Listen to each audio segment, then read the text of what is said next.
Todos, Datena e Bolis, Arregões, sempre correndo da verdade, sempre correndo de um bom jornalismo.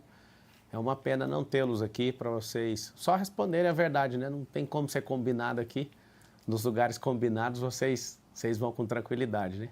Já arregaram 2 vezes e vão arregar mais vezes, quantas vezes forem necessárias, se um veículo como esse aqui, que é imparcial, convidarem vocês. Parabéns aí por serem arregões. Apresento agora a nossa bancada de entrevistadores. Estarão comigo nessa entrevista e nas outras também, até o final da semana. Branca Nunes, diretora de redação da Revista Oeste. Adalberto Piotto, comentarista do programa Oeste Sem Filtro. Edilson Salgueiro, editor do site da Revista Oeste. E Carlo Cauti, repórter especial da Oeste. Antes de iniciarmos a entrevista, vamos conhecer um pouco mais da trajetória do candidato.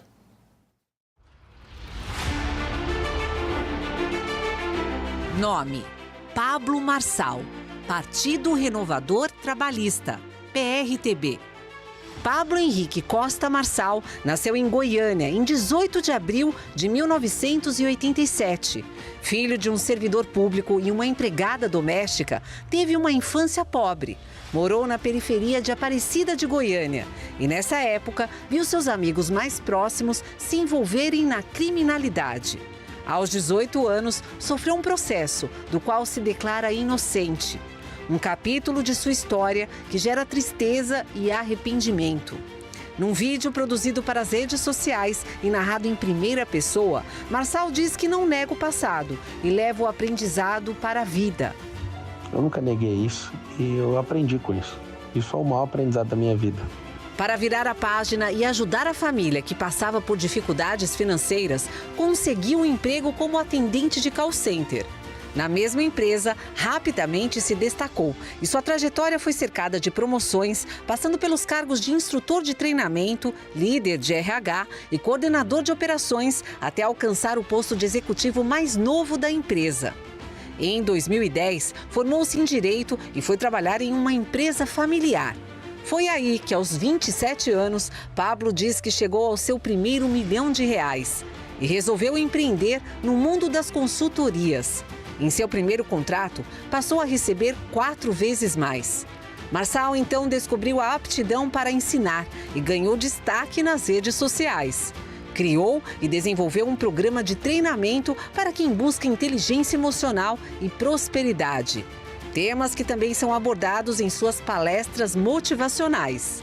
Pablo Marçal já publicou inúmeros livros, todos com foco na capacidade de identificar e lidar com as emoções e os sentimentos pessoais. Bem-sucedido no mundo dos negócios, em 2022, decidiu abraçar um novo desafio: a política. Foi candidato à presidência da República pelo Partido Republicano da Ordem Nacional. Ele é demais, né? É fácil de lidar, super prático, me ajudou a começar a investir e tá sempre aqui, na minha mão. De que você acha que eu tô falando? Do app do Bradesco. No app Bradesco, você faz empréstimo em 3 cliques. Consórcio e investimentos. Tem até conta internacional. Facilita com o Bradesco. Ah, você também vale ouro. Verve Jardim Camburi. A inspiração em viver. Apartamentos de 3 e 4 quartos projetados para oferecer exclusividade, tranquilidade e sofisticação. Área de Antes de seguir, eu reforço que os convites seguem de pé aos demais candidatos que nós citamos aqui no início, Guilherme Boulos e José Luiz da Pena, que inicialmente recusaram os convites. Se reconsiderarem a decisão, também serão recebidos por nós aqui. Por enquanto, os outros 4 dos 6 primeiros colocados já têm as entrevistas marcadas, que serão iniciadas hoje, e o convite segue de pé, portanto, para Boulos e da Pena, caso revejam a sua posição. E antes de iniciar a conversa de fato, sei que você está esperando aí para ouvir as perguntas e respostas do candidato, peço um pouquinho mais da sua paciência. A gente apresenta agora um clipe preparado pela nossa equipe e que mostra a dimensão do desafio que o vencedor dessa eleição terá pela frente, o que é São Paulo.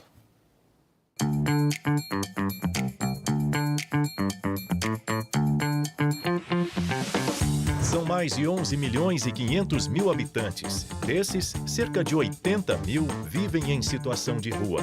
e mais de 2 milhões em favelas, o que representa cerca de 11% da população, a maior do país.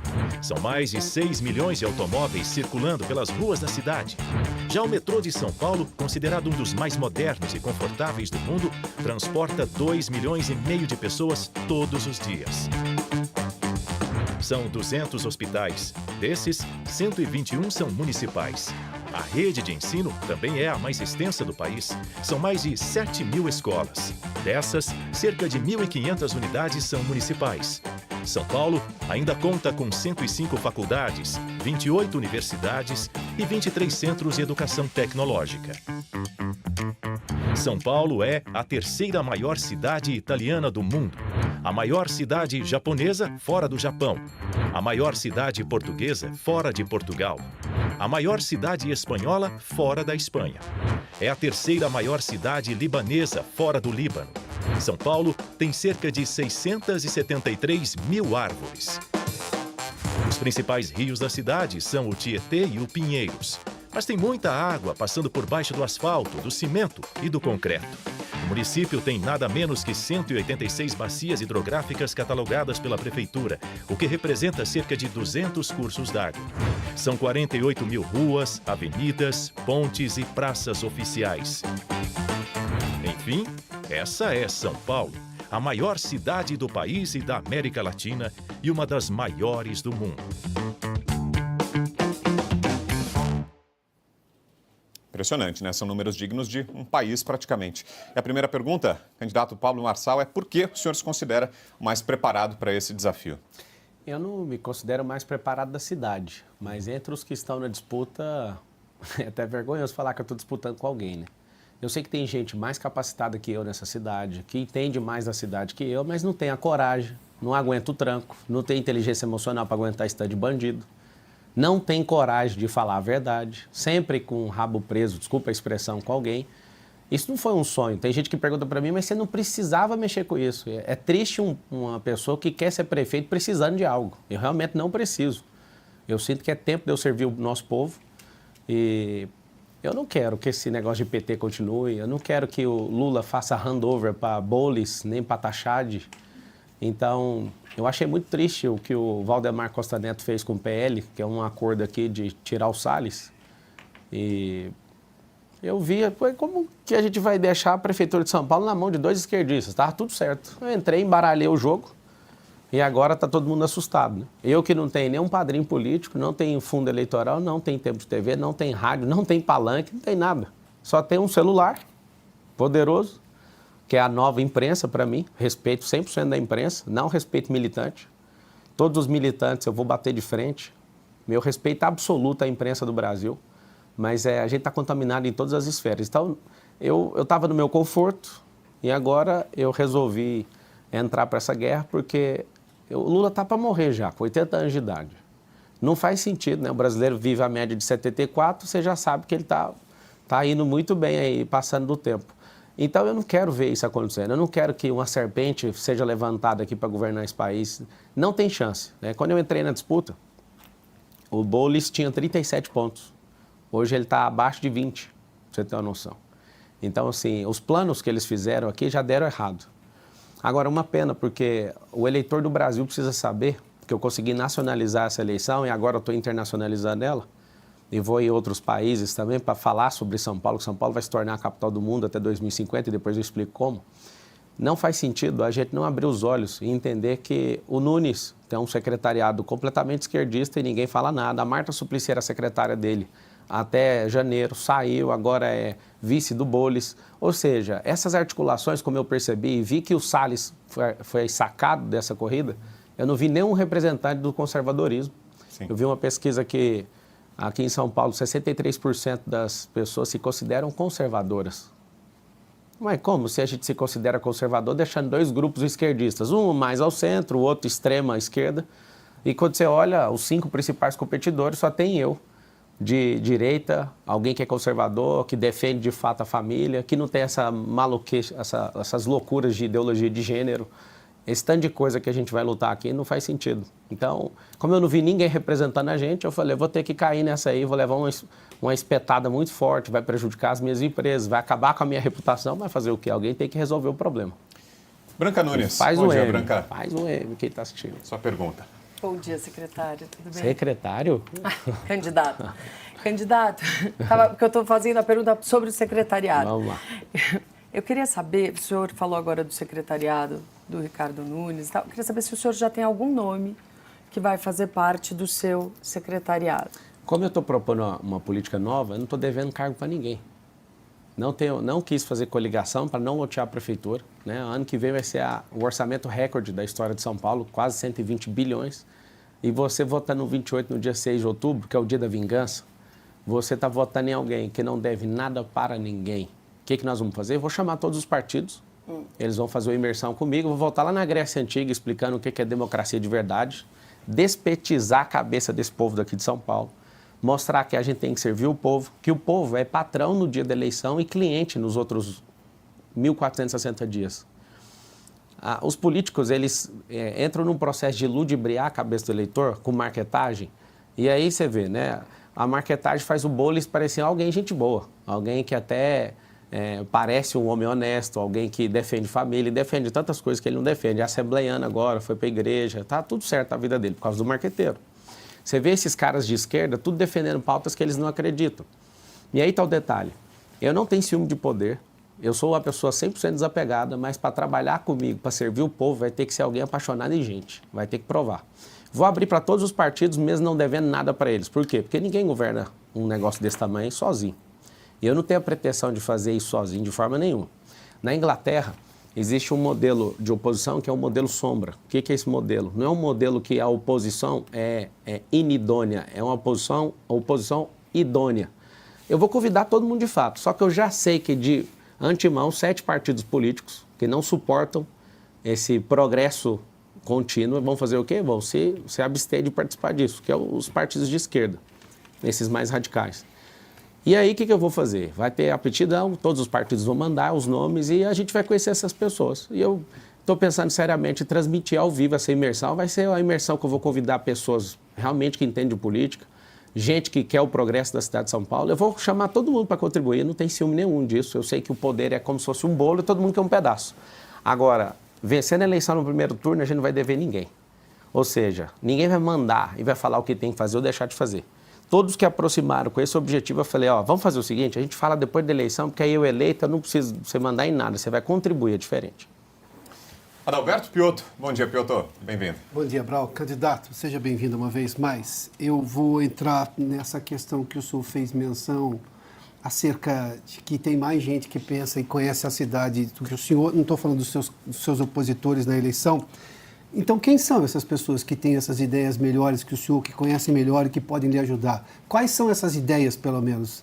Quem pensou melhor a cidade que o senhor e que pode lhe ajudar num eventual mandato? Deve ter 10 mil pessoas melhores que eu, só não tem a coragem. Agora, uma pessoa Mas quais que são as ideias? As ideias dessas pessoas, elas construíram riqueza, essas pessoas contribuíram com a cidade, conhecem muita coisa e elas serão convidadas. O que eu quero dizer é que para o cargo deve ter muita gente melhor. O problema é que não conseguiu um partido, que é quase impossível conseguir um partido aqui no Brasil. Não conseguiu ter popularidade suficiente. Agora, eu nunca vou falar que eu sou a melhor pessoa do mundo para assumir nada. Eu conheço o tamanho do Brasil. Aqui na cidade de São Paulo tem 12 milhões de pessoas, então se eu falar que eu sou o melhor cara para tocar a cidade é mentira. Agora, entre os candidatos que estão aí, eu tenho até vergonha de falar que eu tenho competidores. É um adolescente, para-choque de comunista. Você olha para o outro lado, é um invasor de propriedade privada, depredador de patrimônio público, institucionalizador de peculato, que é o artigo 312 do Código Penal. Você olha para um fanfarrão que fica brigando com o PCC pela televisão e é valentão e quebrou regra no debate para querer dar um tapa na minha cara, mas não foi homem suficiente. Você vê um nível completamente desqualificado. Agora, como eu sou alguém razoavelmente bom em recrutamento e seleção, eu vou abrir oportunidade para todo mundo participar disso. Eu vou selecionar pessoas muito bem selecionadas. Para você entender, na minha vida privada, não tem parente trabalhando em nenhuma empresa minha. Por que eu faço isso? Você imagina, se eu faço isso na minha vida privada, o que eu vou fazer no setor público? Não vai vir companheirada para cá. Eu acredito que a destruição da máquina pública está nesse excesso de companheiros. nesse excesso de gente que deve favor para os outros. E eu estou muito feliz de não ter aceitado coligações, estou muito feliz de ter uma chapa pura, estou muito feliz de não ter padrinho, estou muito feliz do jeito que está acontecendo.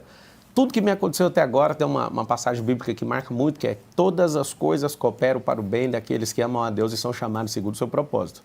Agora, eu vou abrir esse processo seletivo. Tem muita gente, tem alguém que realmente tem servido bastante, que virou um grande conselheiro, é o Felipe Sabará, que foi secretário já da prefeitura, foi secretário do Tarcísio agora.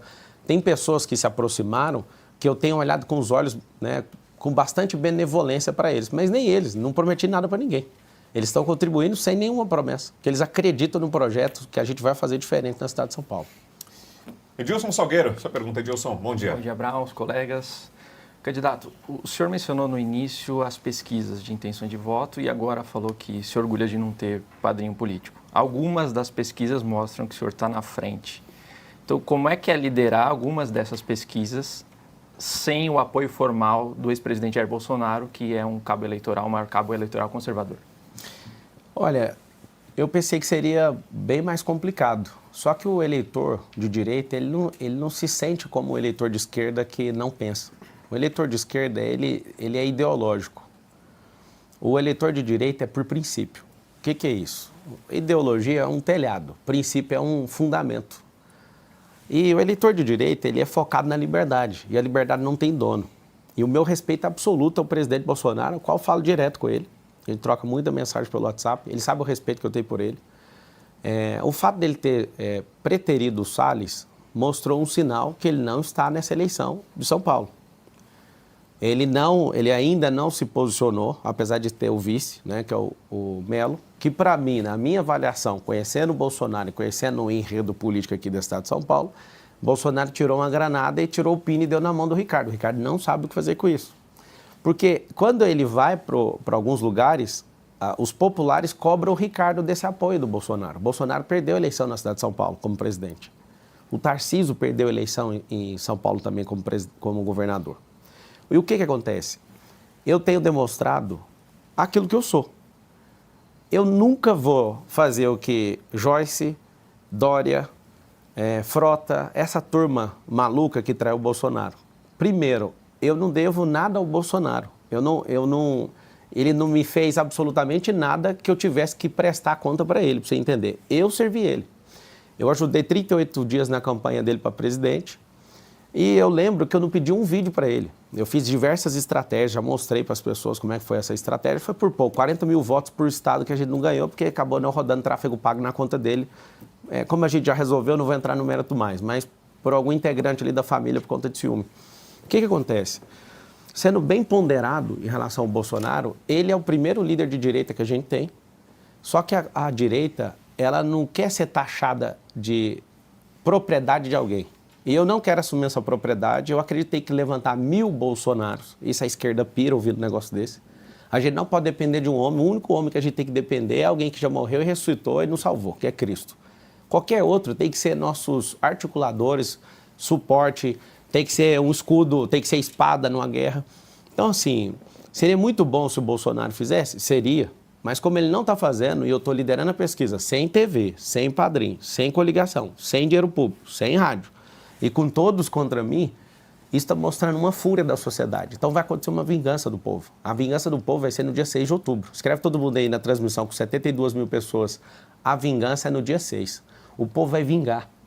Por que vai vingar? Porque se quiser continuar do jeito que está, vota no Bananinha, que não consegue mostrar perfil. Eu que entendo de gente, ele não tem perfil para prefeito. E eu vou te falar, se eu não tivesse essa disputa agora, o Boulos ia esmagar o Bananinha com a máquina federal, esmagar o Banana. Como eu vi que isso poderia acontecer, eu tive que parar o que eu estava fazendo para entrar nessa eleição de última hora. Não iria entrar nessa eleição. Então, terminando a resposta. O fato do presidente estar apoiando politicamente e não de coração, todo mundo sabe fazer essa leitura. E o meu extremo respeito ao Bolsonaro, defendi ele em todas as oportunidades, vou continuar defendendo até o último dia dele na vida política. E ele, mesmo me atacando, eu sei que às vezes o período eleitoral isso pode acontecer, quando acabar o período eleitoral, a gente volta ao normal todo mundo. Mesmo o Tarcísio tentando levantar um defunto, que é o Nunes. O Tarcísio está fazendo isso. O Tarcísio, todos os dias, ele tenta levantar um defunto chamado Nunes.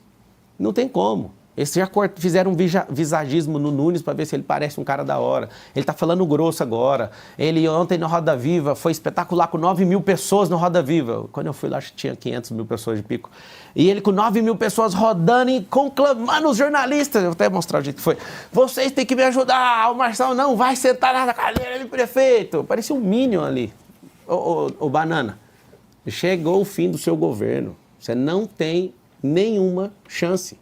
Já acabou. Para de passar vergonha. Tá tocando 7 mil obras agora, por que não fez antes? Tá fazendo pra caramba pra cidade, né? Sem licitação, sem pedir desconto. Você acha que alguém é bobo? Eu vou te pôr na cadeia, porque eu vou fazer uma auditoria na prefeitura e ano que vem você vai pra cadeia. Tá bom, Banana? E no próximo debate no SBT, eu vou soltar uma no seu peito que você não vai conseguir mais nem olhar na minha cara, seu desonesto. Você vai ver como é que é tomar dinheiro das creches das crianças. Me espera. Se ano que vem você não tiver na cadeia, você muda meu nome. Pergunta agora é do Carlos Cauti. Bom dia, Cauti. Bom dia, Vitor Brown. Colegas, candidato, obrigado pela disponibilidade. Candidato, o senhor disse que vai ganhar a eleição sem dever cargo para ninguém, não vai ter nenhum partido que vai mandar no seu eventual mandato, mas o senhor vai ter que lidar com uma Câmara Municipal e o seu partido não vai ter a maioria absoluta dos assentos da Câmara dos Vereadores. E o senhor está enfrentando hoje os outros candidatos dos maiores partidos de São Paulo que terão vereadores. Esses vereadores muito provavelmente serão hostis ao senhor. Como que o senhor pretende apresentar e aprovar projetos de lei pela Câmara Municipal sem ter esse apoio? A palavra que você usou provavelmente está errada. Sua probabilidade está errada porque eu vou eleger 37 vereadores. 7 vão ser do meu partido, os demais de outros partidos. Eu tenho transferido energia e autoridade para essas pessoas. Ninguém governa sozinho, já falei. E o problema é que se a gente tiver um prefeito que quer ser o bichão do poder, ele vai ter uma Câmara que é antagônica a ele. Eu vou compartilhar o poder tem que ser compartilhado. Por que eu falo isso? Eu vou conquistar, uma coisa boa que eu tenho é relacionamento, eu tenho humildade, eu sei conquistar as pessoas, eu sei que durante 1.460 dias eu vou ter que pegar o grupo de vereadores que joga bola e vou jogar com eles. Eu acho que ninguém deve jogar golfe, porque no Brasil pouca gente joga, mas eu vou pegar o interesse de cada um, vou criar um CRM. Eu vou ter um CRM com os vereadores, com os deputados, inclusive, porque senão eu não consigo aprovar junto com o governador do estado. A grande função de um prefeito é relacionamento, é saber dialogar. Eu vou dialogar, inclusive, com o Ministério Público, eu vou atrás de todo mundo e vou construir isso. Depois de eleito, dia 6 de outubro, eu espero que a vingança seja concluída nesse dia. Sabe o que vai acontecer? Nesse dia, eu já começo a ir atrás de todos os vereadores, você vai ver que eu vou cumprir isso aí. Vários vereadores estão vindo da base agora. Eles estão assim, meu Deus, será que vai, será que não vai? E a galera já começou a assumir, gente do Podemos, gente do MDB, inclusive, gente do União. Começaram a sair da base, por quê? Porque sabe que se encostar em mim vai ser eleito. Estou muito tranquilo, para mim é a parte mais tranquila de todas. Perfeito. Para a gente fechar esse primeiro giro, além das perguntas de nós 5 aqui na bancada, temos um sexto entrevistador que é o povo, são os eleitores. A nossa equipe foi às ruas e gravou algumas perguntas. A gente acompanha agora a primeira delas. Marçal, a sua ideia referente ao teleférico aqui em São Paulo, primeiramente quantas pessoas caberiam nesse teleférico e quais regiões seriam afetadas ou beneficiadas por esse empreendimento? Carlos. Será que tem como confirmar? Ô, Ana, nossa diretora, o nome dele estava coberto ali pela tarja, mas me pareceu Carlos, mas eu tô só adivinhando que eu vi as 3 últimas letras. É Carlos. Chegou a confirmação. Carlos, obrigado pela pergunta. A cápsula que carrega pode carregar 3, 6, 8, até 12 pessoas, depende do investimento. E esse teleférico não é a solução de mobilidade para a cidade inteira. Esse é um cinturão de teleférico em 2 pontos. Nas periferias, para a gente levar investimento, transformar as periferias, né, as favelas, em pontos turísticos, gastronômicos, de empreendedorismo, pontos olímpicos. Porque toda vez que você ouvir favela, significa ausência do Estado e não tem investimento. A gente tem que fazer liberação fundiária, que é liberar as escrituras ali, liberar o logradouro público, que a maioria das pessoas que moram nessas situações tem que buscar suas correspondências lá na entrada da favela. Se não tiver investimento de infraestrutura, não vai mudar nada. É o transporte mais seguro, 5 vezes mais barato do que rasgar o chão com o metrô, só para você saber. É 100% ecológico, não faz barulho. Então, é um elevador na horizontal. E quantas pessoas caberiam, candidato, como Carlos perguntou? A cada cápsula, eu falei. Isso. Dependendo, pode colocar até 20, depende do contrato. Quantas?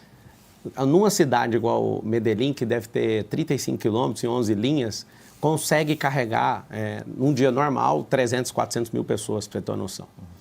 Então, assim, é um transporte que não para, ele é contínuo. Então, não tem pare, não tem problema com insegurança. É um negócio, assim, que isso tem em várias nações da América Latina, tem 2 no Brasil, tem um no Balneário Camboriú, tem um no Alemão, porque por falta de gestão não está funcionando. Em terrenos como São Paulo, tem, em Barcelona. Esse negócio é muito diferente para nós, assim como você for aqui no Chile, tem o maior prédio da América Latina no Chile, o residencial maior é aqui em Santa Catarina. Só que as pessoas falam, não, por que o Brasil, que é tão poderoso, não tem o maior prédio, não tem esses tipos modais diferentes de transporte? Por que a gente não tem barco aqui em Pinheiros? Uma empresa privada deu conta de colocar por alguns dias, o Uber fez 10 anos aqui na cidade, conseguiu colocar um barco a título promocional, por conta de comemoração dos 10 anos de Uber no Brasil. Por que a prefeitura não conseguiu fazer isso? Por que não deu isso numa PPP, que é a parceria público-privada? E o segundo ponto desses teleféricos é que são 10 rodovias que entram na cidade de São Paulo e hoje muitas pessoas vêm trabalhar, uma pessoa dentro de um carro, isso desacelera o trânsito, gera poluição, nós vamos criar os bolsões. Esse teleférico é para ligar na rede de transporte público da cidade. Não só com o teleférico, mas também com ônibus. Candidato, eu só preciso ir um pouco além das boas intenções. Eu não duvido das suas boas intenções, mas vamos para questões práticas. O senhor falou de questão de regularização da moradia das pessoas em áreas, por exemplo, de risco que se tornam favelas. Uma das razões para o saneamento básico não ter avançado no Brasil é que chegava um prefeito e um governador, queria mandar a Sabesp aqui em São Paulo para fazer saneamento, chegava o Ministério Público e dizia assim, não, você não pode tirar essas pessoas. Aliás, você tem que tirar todo mundo, porque essa aí é uma área de manancial. Bom, não tinha solução, o Ministério Público travava a obra. Aí alguém vai dizer assim, não, mas eu vou lá e converso. No Brasil de hoje, se chegar no Supremo Tribunal Federal, um juiz vai lá e diz uma coisa e não tem ninguém que muda. Está se afrontando a Constituição e não tem ninguém que muda. Nós estamos vendo essa situação. Como é que eu consigo colocar uma boa ideia? E, obviamente, regularizar a situação das pessoas que moram lá é uma boa ideia, aliás, é necessário se fazer, sendo que não vai ser a Câmara Municipal, que o senhor vai ter que construir maioria, não vai ser o governo do Estado, que também tem poder limitado, não será nem o governo federal, será, às vezes, um juiz que vai decidir o contrário do que o senhor pensa, do que o senhor quer e do que o senhor foi, em tese, aprovado pelo eleitor na urna. Nós temos uma realidade hoje no Brasil que é o Poder Judiciário decide o que qualquer um vai fazer nesse país. Essa é a realidade, sejamos claros. E aí, como é que é? Com conversa o senhor vai conseguir resolver esse problema? Não, o senhor seja breve na resposta, que eu preciso fazer intervalo na sequência, tá, candidato? A gente volta nesse ponto depois. Tá bom. Você quer não, pode fazer, pode responder. A gente tem mais de 40 mil imóveis na prefeitura. A gente vai perguntar a área. Não tem segredo. A falta de gestão do Bananinha hoje faz com que a gente tenha muito imóvel parado. Então, tem área que é de preservação ambiental, a gente vai ter que fazer um mutirão com suas famílias. Eu vou lá como prefeito, se você me der a caneta BIC, me dá a caneta BIC de prefeito. Aí o decreto, toma aqui essa área, vamos perguntar essa área e vamos levar essas famílias para lá. A área de preservação ambiental, nem o Supremo Tribunal Federal vai liberar isso, a não ser por lei. Então, assim, a gente tem 1.000 favelas em São Paulo hoje, mais de 1.000. São 472 bairros dentro desses 96 distritos. Nós vamos pegar um problema hoje de gestão e o que é o problema nesse? Esse aqui é o problema com o proprietário. O proprietário a gente pode perguntar, pode fazer uma parceria público-privada com ele. A gente, é problema só com o proprietário? Então é fácil de resolver. É problema ambiental? Vai ter que perguntar a área. Que tipo de problema que está em cada um desses lugares? Vamos mapear, tem um metadado disso, que hoje não tem, é uma bagunça essa prefeitura. Se você fizer um requerimento agora perguntando quantos imóveis tem na prefeitura, eles não sabem. Você pode pedir pelo Ministério Público que não sabe. Mais fácil levar esse prefeito preso do que pegar essa informação. Então, assim, só disso, por exemplo, os hospitais hoje. Os hospitais na cidade têm vários leitos que poderiam ser desocupados só fazendo casas de apoio. Como? Com os imóveis que já tem. Por que tem esse tanto de invasão na cidade? Por falta de gestão. Não tem esse calor, essa disposição pública do prefeito para querer resolver a questão. Eu vou resolver. Agora, não vai ser simples. Se fosse simples, era outra pessoa que era candidata. Como é muito difícil, eu tive que me colocar para resolver. Eu estou muito satisfeito que é bem difícil resolver isso aí. A gente vai para um rápido intervalo comercial, mas é rápido a mesma parada. E peço que enquanto a gente faz o nosso intervalo, que você vá curtindo aí, você que está entre esses 92 mil espectadores acompanhando aqui essa nossa primeira da série de entrevistas aqui da Oeste, que você vá curtindo, compartilhando. Se ainda não está inscrito aqui no canal, aproveite também. Em 2 minutos e meio a gente está de volta com a sequência da entrevista com Pablo Marçal. Até já.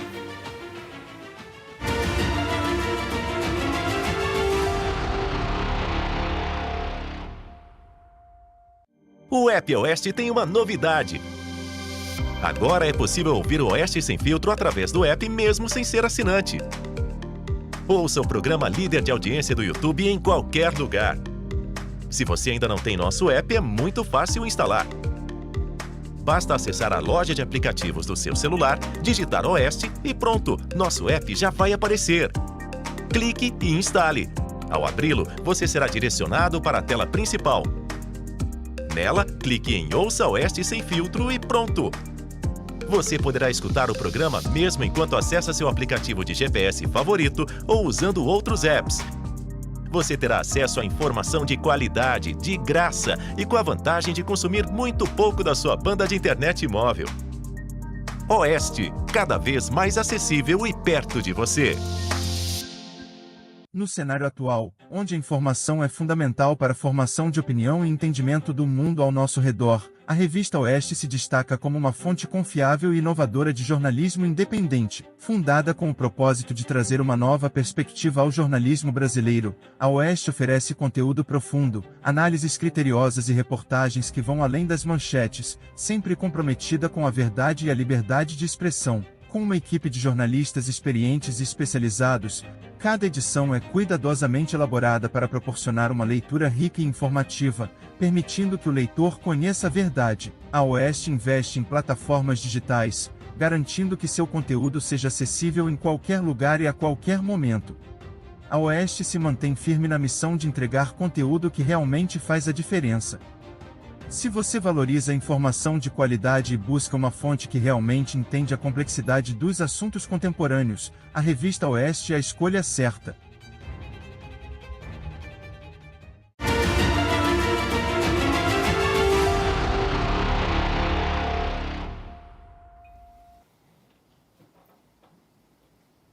Estamos de volta com as sabatinas da Oeste com os candidatos à Prefeitura de São Paulo. Hoje, nosso convidado é o candidato do PRTB, Pablo Marçal. E antes de seguir com a conversa, preciso dar um recado para você que está aqui nos acompanhando e ainda não é assinante da Oeste. Aproveite e faça agora a sua assinatura. O processo é bem simples. Tem aí na nossa tela o WhatsApp, por onde você consegue fazer a sua assinatura. O número é o 11 94239 9799. É um processo simples. Na palma da mão você resolve. Com o celular que deve estar aí perto de você, você envia uma mensagem para esse WhatsApp. Tem muitas facilidades de pagamento, tá, gente? Dá para pagar pelo Pix ou então, se você não tiver dinheiro nesse momento, quiser parcelar em até 6 vezes sem juros no cartão de crédito. Condições para lá de especiais e a gente aproveita você que está aqui acompanhando essa sabatina e ainda não é assinante da Oeste para reforçar o convite para que você torne-se membro, inscreva-se e assine a revista Oeste. Combinado? Vamos seguir aqui com a nossa conversa. Pablo Marçal, candidato do PRTB, é o nosso convidado de hoje, abrindo essa série de sabatinas. E falávamos antes do intervalo, né, candidato, na pergunta do Piotr, sobre as interferências do Poder Judiciário. É justamente sobre isso que eu queria lhe perguntar. Sábado agora, dia 7 de setembro, o senhor esteve aqui no ato da Avenida Paulista, que tinha, entre uma das pautas, o impeachment do ministro do Supremo Tribunal Federal, Alexandre de Moraes. Dá para concluir, é correto dizer que, já que o senhor compareceu a esse ato, o senhor é favorável ao impedimento do ministro? Ou não? O 7 de setembro é o dia da independência. E aconteceu de forma vergonhosa, lá em Brasília. O Lula não tinha ninguém na rua, né? Pagou não, né? Deve forçar alguns servidores para participar ali naquela avenida e ficar gritando. Foi horrível o que você fez ali. Lula, você sabe que você não tem um povo. Ao contrário do Lula, o Bolsonaro estava com o povo. Eu deixei bem claro, né, que seria uma surpresa, porque eu estava em El Salvador. Não daria para chegar no horário, eu me esforcei ao máximo, porque a noite inteira voando. E aí eu cheguei às 15 horas, saí correndo dentro do aeroporto de Guarulhos, peguei um helicóptero, pousei na Paulista, fui correndo 5 quadras, infelizmente cheguei com o Bolsonaro falando obrigado. Nós temos mais de 200 anos de independência, mas não estamos independentes de comunistas, de ladrão, de ideologia de gênero, de abortistas, de gente erotizando criança na escola, de abusos do Poder Judiciário. Nós temos mais de 15 mil juízes nesse país e a gente tem uma parcela assustadora de juízes que estão comprometidos com causas e militâncias. A Corte Suprema está politizada e agora o candidato à Prefeitura de São Paulo não vai emitir opinião. Quem vai emitir opinião é o jurista Pablo Marçal. A Corte do Supremo Tribunal Federal precisa colocar um pé no freio e parar com essa politização que foi construída nesses últimos anos. Então, eu sou a favor de toda investigação contra qualquer ato. Nunca me coloquei contra isso. Eu sou um jurista e a minha posição é muito simples. Qualquer ato do Alexandre de Moraes e qualquer outro ministro do Supremo Tribunal Federal tem que ser apurado e investigado. E acabou. Agora, quem tem a competência para julgar isso é o Senado Federal, que eu vi que o Pacheco recebeu isso ontem. Agora, ele tem que ser homem para tocar isso. Eu duvido que ele, com tanto comprometimento que ele tem pessoal na vida dele, que eu acho que ele depende muito do favor do judiciário, eu duvido que ele vai fazer isso. Então é simples. Eu fui lá para prestigiar, sim. Nós somos um só povo. Eu estou com vocês. Eu fiquei assustado ali na Paulista, do tanto de gente que estava usando o boné do M. Eu nem ganhei, já estou gerando renda para o povo. Tanto de gente que vendeu ali boné. Quero dar os parabéns para você que é empreendedor. Tá de parabéns. Infelizmente, não deixaram eu subir no caminhão. Não cobrei, tá? Não cobrei de ninguém o fato de não ter subido. Só que na hora que eu sou impedido de subir, a única coisa que eu precisava fazer é ou eu podia ir embora ou eu podia ir para os braços do povo. E aí eu fiquei mais assustado do que qualquer carreata que eu já fui. Eu subi no guarda-rei e não acreditei vendo aquele tanto de gente fazendo o M. Então, o Malafaia que não gostou, eu te peço perdão. Se eu falasse que iria e não consegui. A Enel Comercialização e Trading oferece uma opção para entrar nesse novo mercado. Com economia garantida e o preço fixo. No preço fixo, nós calculamos e fixamos o valor de energia que a sua empresa vai pagar todos os meses.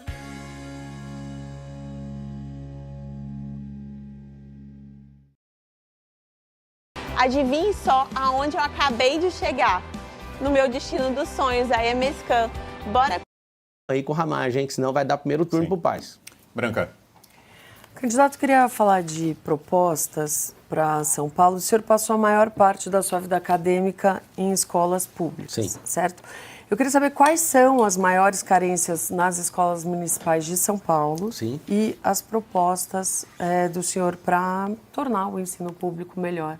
Primeira coisa, tem que ter ensino integral, porque a maior parte das famílias hoje não tem onde deixar seus filhos. A gente tem que popularizar isso. As famílias mais pobres não têm com quem deixar seus filhos, e isso prejudica, inclusive, a formação do cidadão, para você ter uma noção. E a gente tem dinheiro, a gente investe mais de 25 bilhões de reais em educação na cidade de São Paulo. Não falta dinheiro. Tem excesso de companheirada, burocratização, falta de gestão, tem um tanto de coisa que come esse dinheiro. Provavelmente é por esse caminho. Segunda coisa, a gente tem que alfabetizar as crianças, porque esse incompetente desse bananinha não dá conta de fazer isso. São Paulo era para ser a maior potência da educação no país. Está perdendo para o Paraná, está perdendo para Santa Catarina, está perdendo para Goiás, está perdendo para outros estados, sendo que aqui é a maior potência. Então a gente tem que recuperar a posição da cidade de São Paulo e colocá-la em primeiro no IDEB. Precisamos de alfabetizar as crianças. 38% delas só 38% delas estão sendo alfabetizadas. Aqui na cidade de São Paulo, a gente está tratando criança como adulto e adulto como criança. É chocante. Que é a diferença de andragogia e pedagogia? Pedagogia é ensino lúdico para criança, e andragogia é ensino para adulto. E a gente está com um despreparo absurdo desse poder público de hoje, esse futuro ex-prefeito, esse vereador que foi tacado nessa cadeira, um incompetente, ele faz de tudo para que essas crianças só tenham uma ocupação e não uma evolução. Outra coisa que a gente tem que fazer é começar a escolarizar as crianças num período mais cedo para a gente terminar a alfabetização até os 6 anos de idade. Esse modelo que o PT acabou implementando aqui na cidade de São Paulo faz com que a criança tenha retardo cognitivo. O processo de construção cognitiva vai até os 7 anos de idade. Se você não alfabetiza uma criança até os 7 anos de idade, você tem um prejuízo absurdo. Aí você vai para a favela, a maioria das crianças tem problema nutricional, aí tem problema de alfabetização, a criança fica jogada. O que a gente vai ter da sociedade? Depois você vai querer matar aos 18 porque essa pessoa está indo para o mundo do crime. Como é que você cobra de alguém aquilo que você não investiu? Então, o que nós vamos fazer na escola na cidade de São Paulo? Nós vamos ensinar inteligência emocional, porque nosso país tem mais homicídio do que em países em guerra. Nós vamos ensinar as profissões do futuro, porque nos próximos 15, 20 anos, o que é que vai acontecer? Nós teremos uma perda de mais de 300 profissões do passado. Então, tem que ensinar essas profissões. Nós ensinaremos tecnologia. Tem uma empresa no Japão sozinha que tem mais patente do que o povo brasileiro inteiro. Nós não somos um povo que cria, nem inventa, nem faz nada. Isso é um absurdo. Nós não temos a nossa marca de computador, a gente não tem o nosso próprio carro brasileiro, a gente não faz nada, inclusive. E aquilo que a gente criou aqui, que é a Embraer, depois os Estados Unidos compram e levam embora. É o nosso perfil, isso vai mudar a partir da escola pública.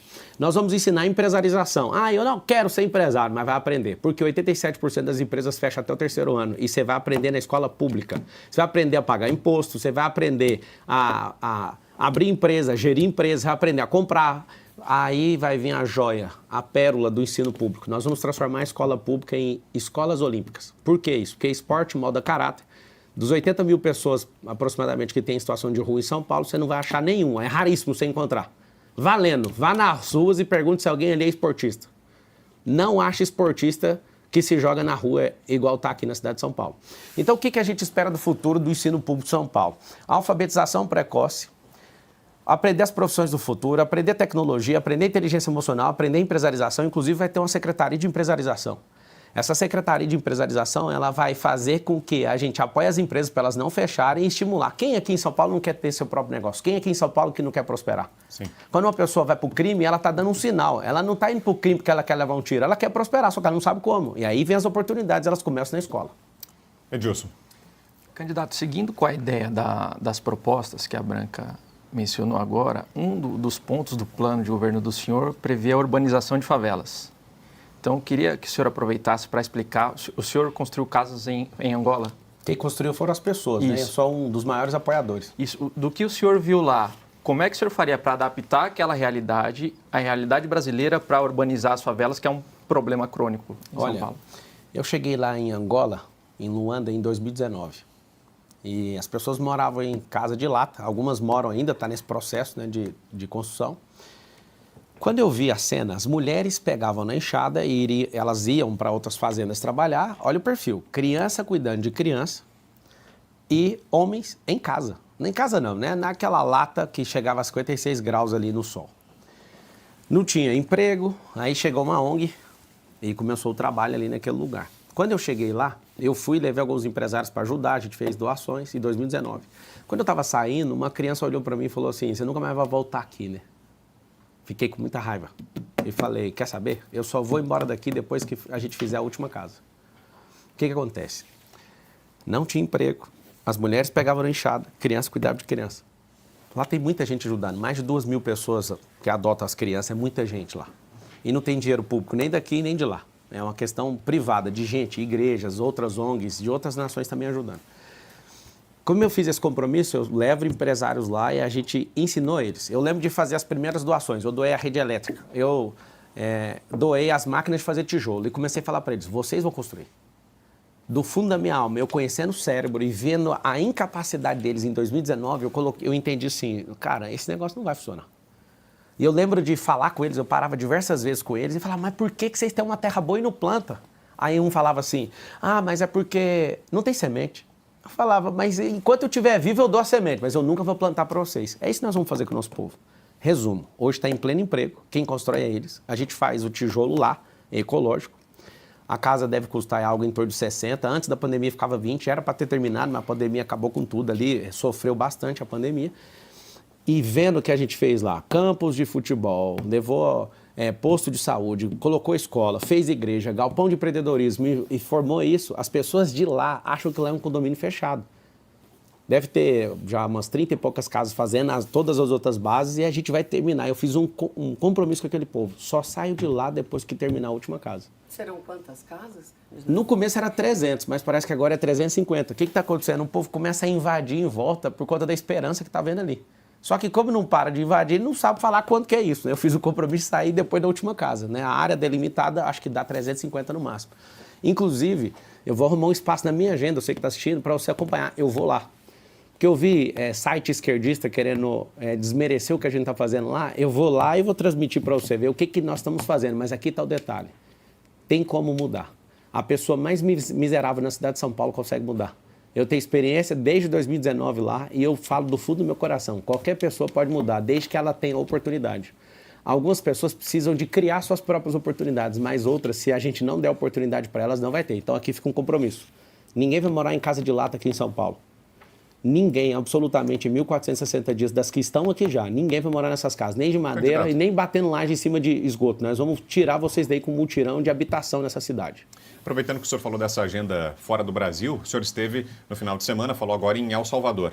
Queria ouvi-lo sobre isso. Como foi essa agenda? O senhor não esteve com o presidente, né? O senhor confirma essa informação que foi veiculada, não foi com o presidente, mas viu alguma política, especialmente de segurança pública, que virou a grande vitrine do país? Ministro de Justiça. Isso. E é o que eu ia perguntar, se viu lá alguma política que acha acha viável de ser importada, implementada no âmbito da Prefeitura de São Paulo, em especial sobre segurança pública? A questão ali é de mudança de legislação, isso é caráter federal, né, da Câmara dos Deputados. Eu fiquei assustado, porque tem como resolver. 695 dias sem homicídio num país inteiro. Você não sonha com isso, não? Eu sonho. Isso aí vai ter que fechar todo mundo um cerco contra a criminalidade. E aqui vai um recado. Essa é a última geração do crime no Brasil, porque eu vi com os meus olhos que isso funciona. Por que é a última geração do crime? O crime é organizado porque o Estado é uma bagunça. E eu te provo, porque a gente paga 43% de imposto e esses caras ainda estão devendo 7 trilhões aproximadamente. Significa que eu e você estão devendo mais de 40 mil cada um. Esse bando de vagabundo que toca esse país, mais de 70 mil políticos, só um pouquinho, 70 mil. Esses caras, eles não sabem fazer gestão, eles não sabem fazer economia. O Lula fez um rombo de mais de 1 trilhão em menos de 2 anos. Rombo fiscal que eu estou falando. Fora o que ele fez no passado que deu aquelas condenações para ele. Então é o seguinte, tem como fazer. Nós precisamos de gente sangue nos olhos para fazer isso. Precisamos de gente que tem austeridade, que tira essas... Eu vou fazer em 18 semanas, escreve o que eu estou te falando. Nós vamos tirar 447 mil pessoas da fila de exame e 192 mil dessa fila de cirurgia. Vai virar o caos, mas eu vou dedicar minha vida para você não ter que ficar necrosando esperando cirurgia. Que é o que esse governo de hoje, esse prefeito banana, não dá conta de fazer. Fez asfalto daqui até no Acre, segundo palavras dele, mas não conseguiu resolver seu problema aí que você está precisando de uma cirurgia. Você conta comigo que você não vai morrer em fila de hospital. Piotr. O senhor falou do sonho, vamos falar do pesadelo, então? Porque nós temos um pesadelo hoje. E o senhor sabe, o senhor falou que sou jurista. Como jurista, o senhor acha que o ministro Luiz Roberto Barroso deveria cancelar a portaria do então presidente Toffoli, que criou o inquérito do fim do mundo? Essa alcunha foi dada pelo ex-ministro Mello. Porque esse país está sob o inquérito do fim do mundo. E todo aquele monte de inquéritos que veio. Eu vou contar uma coisa para o senhor rapidamente. Eu nunca vi tanto político dizer que tinha medo de falar, apesar de eles terem, inclusive, um artigo constitucional que, além da liberdade de expressão, que é para todos nós, no artigo 5º, como o senhor sabe, eles têm o artigo 53, artigo 5º, inciso 4. Que dá, inclusive, inviolabilidade por quaisquer votos e opiniões. Mas tem uma realidade. Essa é a realidade. Eu entendo o seu voluntarismo, é admirável, todo candidato tem isso. Eu cubro eleição há muito tempo. Mas eu tenho uma realidade hoje que nada passa pelo Supremo. Nada sai se não passar pelo Supremo. Vou dar um exemplo. Morador de rua aqui em São Paulo, ou lá em Rio das Pedras, onde eu nasci, no interior de São Paulo. A prefeitura não pode remover de forma compulsória, porque é uma decisão do ministro Alexandre de Moraes que foi referendada pelo Pleno. O governo acho que tem 120 dias para encontrar uma solução. Uma decisão do Supremo que nunca se meteu nesse assunto, que diz respeito a uma ação que o prefeito tem que tomar. Como é que o senhor vai lidar com isso? Primeiramente, como jurista, eu preciso de uma opinião técnica do senhor. O senhor acha que o ministro Barroso deveria revogar aquela portaria do Toffoli que criou todo esse absurdo jurídico que nós estamos vivendo? Na verdade, o que a gente precisa é ter celeridade no judiciário, porque a grande tática que eu vejo do sistema judiciário hoje é prender as pessoas em inquéritos para usar isso para calar elas. Isso não é do Supremo, isso é de todo o judiciário. Eu não tenho nenhum medo de falar isso. Quando eu vejo que pessoas estão se posicionando, você pode pesquisar, tem um inquérito. Esse inquérito é uma barganha, isso é uma vergonha. Não só tem que colocar prazo final, mas precisa de dar celeridade. Duas coisas. Você pediu minha opinião de jurista. Sim. Minha opinião de jurista tem que ter prazo todo inquérito. Tinha que ter o prazo final, se não tiver... Sempre teve. Então, mas não tem. Isso, ou seja, então tem que invalidar o inquérito. O que está acontecendo? Está acontecendo vários, é minha opinião jurídica, está acontecendo vários atos nulos por não colocar fim num processo. Mas não existe um processo... Eu preciso tirar um ministro que abusa de autoridade, então, não é? Se você precisa, tem que fazer o quê? Tem que fazer o instrumento. Não, ontem eu a Câmara... preciso, o país precisa. Então, chegou na mão de quem ontem? Do Pacheco, está na mão dele. Agora ele tem que ser homem para fazer o que os deputados estão falando. Mas eu posso começar pelo Barroso, ele pode simplesmente revogar essa portaria. Então, é o presidente da você corte. tem o número dele? Vamos ligar para ele. Eu tenho aqui, ó, vou achar o número dele rapidinho e vou ligar para ele. Podemos ligar agora, o que o senhor acha? Vamos pegar o número dele. O que isso vai mudar com o candidato à prefeitura mandar revogar? Você está no inquérito também? Não estou no inquérito. E também, se eu tivesse, não é o problema. A questão tá, vamos lá. Você pediu minha opinião, eu dei. Eu preciso das questões práticas. A questão prática é isso. Eu tenho uma decisão do Supremo que interfere, por exemplo, na rua de São Paulo, de qualquer cidade. Agora vamos para a segunda pergunta, então, que a primeira já foi respondida. Isso é uma questão, você já viu minha opinião, você pediu ela técnica. Sim. Agora vamos para a questão da cidade. A média para você tirar uma pessoa da rua é 7 vezes. Uma entrevista com abordagem, são 3 cenários. É rua, abrigo e emprego. Vou usar a arca do Felipe Sabará, que comprovadamente ela tirou 3.500 pessoas da situação de rua e deu emprego. Tem uma lei aqui no estado de São Paulo sobre a agricultura familiar, que a gente tem que ter um percentual mínimo né, de pessoas que fazem a merenda escolar do estado de São Paulo. E a gente tem essas terras para isso e a gente precisa continuar nesse progresso que o Felipe Sabará começou aí, tanto na prefeitura como no governo do estado. E é por isso que ele está comigo. Se você chegar numa pessoa na situação de rua agora e falar, vamos sair? Não quero. 2, não vai, ou seja, a média é 7. Então a gente tem que ter um voluntariado absurdo, tem que ter pessoas para fazer isso. Hoje, a gente deve gastar um pouco mais de 2 bilhões com esse assistencialismo de vamos tirar pessoas da rua, só que hoje tem ONGs, tipo a Cracó Resiste, que não quer tirar as pessoas da rua e recebe dinheiro público. Você imagina o que eu vou fazer no 1º de janeiro de 2025. Quem tiver contra o povo sair da rua, eu já vou cortar o recurso no primeiro dia. A gente gasta R$1 bilhão por ano para tirar as pessoas da rua. Você vê o tanto que o bananinha incompetente só tem aumentado. O que eles estão fazendo? Espalhando a Cracolândia em 17 pontos. Tem 17 focos de Cracolândia na cidade de São Paulo. E o maior problema da Cracolândia não é o crack, é o álcool. A Alcolândia. O povo está usando dos abrigos para dormir e acorda no outro dia, porque você não pode entrar e ficar saindo. Você tem que ir lá, dormir, acordar no outro dia. Aí você sai, vai lá, arruma, bebe, enche a cara, dorme de novo. Nós vamos de responsabilizar cidades que estão mandando mendigos para cá. Nós precisamos de ter mais paciência para tirar essas pessoas da rua. Eu tive na porta da Sé, da catedral, eu conversei com 2, um dos que eu conversei, puxou 11 anos de cadeia e estava lá, e eu falando para ele, eu sou a sociedade, eu te perdoo, vamos mudar. Não, não vamos para abrigo, cara, vamos para abrigo, trocando ideia. Ele, peraí que eu vou falar com a minha namorada. Ele foi, usuário de crack esse. Não, não vou não. Aí o Sabará estava comigo e falou, cara, você tá vendo?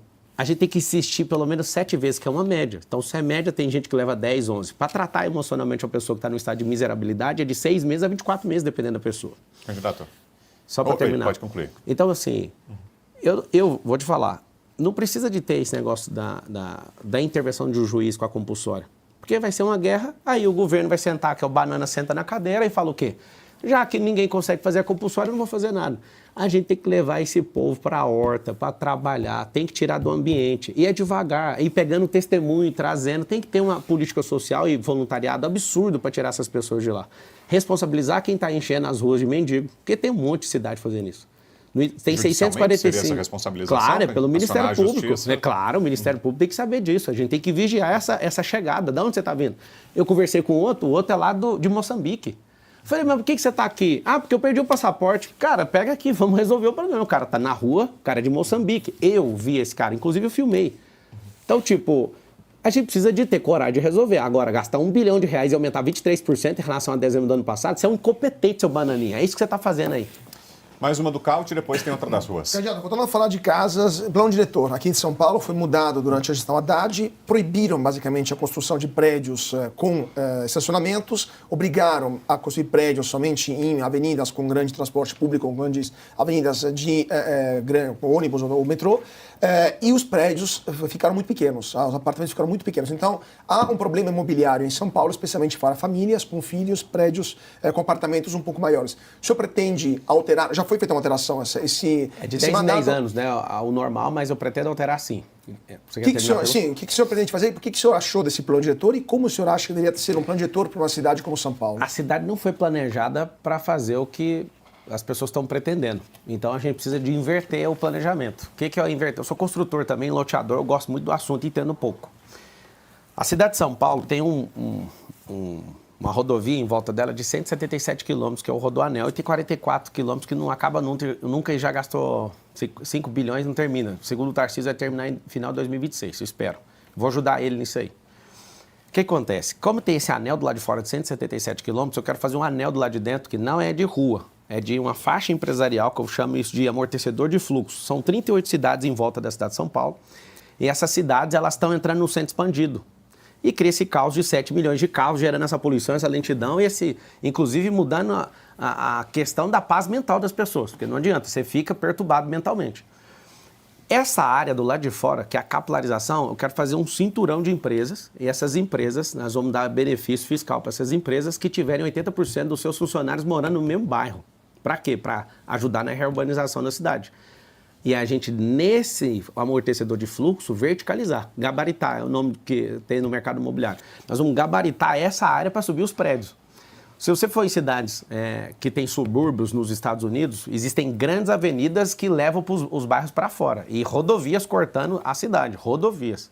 Nossa cidade não foi planejada para ter esse tanto de gente. Então, o que a gente tem que fazer? Ao invés de adensar a área no centro expandido, a gente tem que trocar isso para fora. Porque se eu oferecer emprego nesse cinturão, que é onde nós vamos criar 2 milhões de empregos em 1.460 dias, que esse é o projeto da empresarização, não fechar, só para você saber, a maior parte das empresas que fecham até o 2º ano é por conta de despesa fixa. E a gente, tendo esse tanto de imóvel, podendo ajustar e ajudar o empreendedor a abrir empresa e não fechando, porque o problema do brasileiro não é falta de abertura de empresa, é fechar a empresa de forma precoce. Nós vamos criar esse cinturão e essas empresas, para ter os benefícios, tem que ter esses moradores próximos. Então vai ser uma revolução, não só de moradia, mas de emprego. Emprego vai diminuir a criminalidade. Emprego na onde a pessoa mora. Você que mora na periferia, pensa você acordar, pegar uma bicicleta e já chegou na empresa, ou então ir a pé para a empresa. Poxa, quem que não quer um sonho desse? Você vai perto da sua casa, sem ter que ficar arrastando esse metrô, sem ter que entrar nesse ônibus. Nós vamos continuar investindo em tudo isso, mas pensa comigo, essa é a oportunidade. Um governo de esquerda não quer criar emprego, ele quer te manter sem prosperar. É a prova. Ninguém fez você prosperar até hoje, nenhum governo de esquerda. É mentira, porque eu já fui de escola pública, eu já caí nessa conversa, já acreditei no Lula, inclusive. Eu já fui de partido de esquerda, porque eu não consegui entrar em nenhum. Esse povo é tudo mentiroso, esse povo não serve pra nada. E faz um M aí, e é 28. Mais uma das ruas, vamos ver. Pablo Marçal, eu gostaria de saber de fato como ocorre essa relação do presidente do seu partido, do PRTB, o Avalanche, com o PCC. Isso existe? Como você explica isso? Laís, é o nome dela? Isso. Laís, obrigado pela pergunta. O Avalanche está processando todos os jornalistas que pegaram no pé dele em relação a isso. Pelo que eu conheço, eu conheci ele agora, quando eu entrei nesse partido. Eu entrei nesse partido no último dia, que eu acabei saindo por tirarem a palavra que eu iria ser candidato pelo DC, eu acabei entrando no PRTB. Eu acredito no contraditório, na ampla defesa, e espero que seja verdade a defesa do Avalanche. E eu deixo bem claro, a Avalanche não vai ter cargo na prefeitura, ninguém do meu partido, não tem ninguém que eu curvei para falar alguma coisa sobre prometer algo por estar aqui. Mas eu agradeço o Avalanche porque ele é o único cara que conseguiu segurar essa candidatura no peito. E obrigado, viu? E se tiver alguma ligação, que seja apurada e que ele responda. Eu não tenho nem político, nem amigo, nem ninguém de estimação que eu vou defender se essa pessoa estiver errada, que ela pague. A gente faz agora o nosso último intervalo comercial com 130 mil espectadores aqui nos acompanhando. E peço a você que está aqui com a gente que vá curtindo, compartilhando o nosso link. A parada é rápida e a gente já volta para o nosso último bloco da Sabatina com Pablo Marçal, candidato do PRTB à Prefeitura de São Paulo. Até já.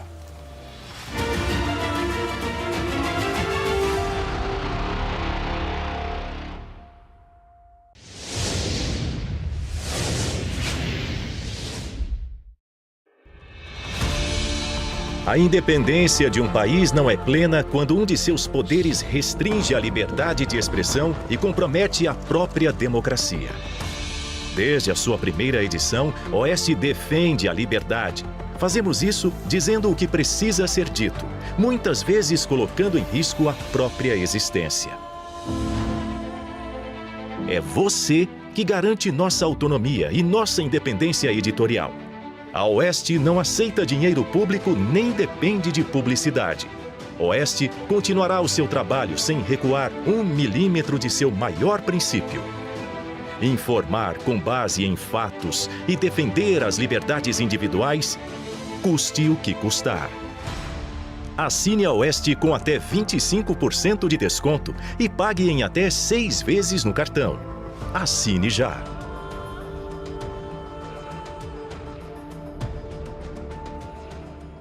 O App Oeste tem uma novidade.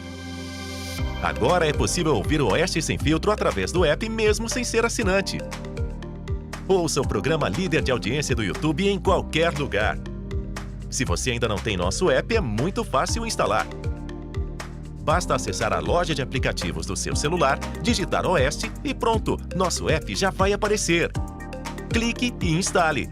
Ao abri-lo, você será direcionado para a tela principal. Nela, clique em Ouça Oeste Sem Filtro e pronto! Você poderá escutar o programa mesmo enquanto acessa seu aplicativo de GPS favorito ou usando outros apps.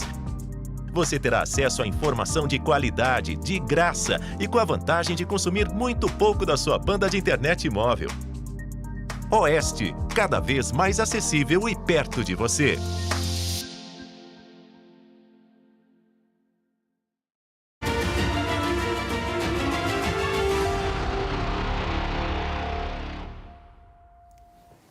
Estamos de volta para o último bloco da Sabatina com Pablo Marçal, candidato do PRTB à Prefeitura de São Paulo. Nós falávamos no bloco anterior, né, candidato, sobre o problema da Cracolândia. O senhor até citou a Craco Resiste, uma das organizações que atuam, do movimento que atua ali na região central. E houve, durante essa última gestão do Ricardo Nunes, um movimento para tentar, na Câmara Municipal, a criação de uma CPI que investigaria algumas dessas organizações. CPI que ficou muito conhecida pelo padre Júlio Lancelotti, né, que virou um emblema dessas organizações. Ela acabou não saindo do papel. Pergunto ao senhor, se eleito, o senhor pretende apoiar essa iniciativa, que é encabeçada, inclusive, por um grande aliado do senhor, candidato a vereador, o Rubinho Nunes. O senhor pretende, se eleito, dar o seu apoio enquanto prefeito à CPI das ONGs e do Padre Júlio? É claro, você imagina, se você na cidade de São Paulo sabe que R$1 bilhão está sendo destinado para nada, isso tem que ser apurado e colocar a gente na cadeia, não faz sentido. O padre lança leite, ele sabe que ele fica usando aquilo ali para politicagem. Então, assim, você sabe o que é R$1 bilhão? Eu já faço a resposta agora.